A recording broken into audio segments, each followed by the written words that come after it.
Boshlang'ich $1000 bilan mana shu 2018-yil ishlab chiqarilgan Sparkimiz halol nasib savdoga berilayotgan ekan. Akalar, kanalga yangi bo'lsangiz obuna bo'lib qo'shingizdan chiqmasin. Mashina holati вообще ideal ekan. To'g'risini aytaman, bunaqa Sparklar bozorda kamida boshiga 2000 ming olishadi. Oliy to'lov greta $450 chiqib ketadi, akalar. $300 oliy to'lov. Tasavvur qilyapsizmi? Zo'r holatda. Farlarni ko'rib turgan bo'lsangiz, galogen taqilgan, akalar. Hop, katta motor, xudo xolasa, balon holatlari ham juda ham yaxshi. Mana akalar ko'rib turgan bo'lsangiz, archa balon yaxshi 4 yumshoqdan taqib qo'yganlar, akalar.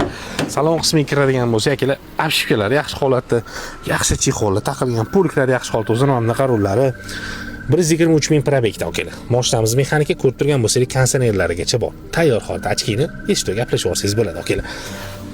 Osvejiteli bor, xullas bradvilari ham yomon emas. Mashina holati to'g'risini aytaman, zo'r. Orqasida 4-paketning gazlarigacha bor. Holatini qarang, aka. Tekis bo'lib turibdi, zazorlarni qarang. Zazorlari ham yomon tekis bo'lib turibdi. Mesimga yo'q, akalar, mesim 2018 yo'q. Kelib bemalol baraka qilsangiz bo'ladi. Faqat Toshkent shahar, Toshkent yonbag'riga beraman deyaptilar. Boshiga $1000, 300 dan greta necha oyligini egalari telefon qilib batafsil ma'lumot olsangiz bo'ladi. Xullas, tegagan nomerlarni qoldirdim, aloqaga chiqinglar. Mana shunaqa yaxshi Spark qidirgan o'rtoqlarga bu videoni jo'natib qo'yishingizdan chiqmasa, akalar, joningiz sog' bo'lsin. O'zingizlarni ehtiyot qilasiz.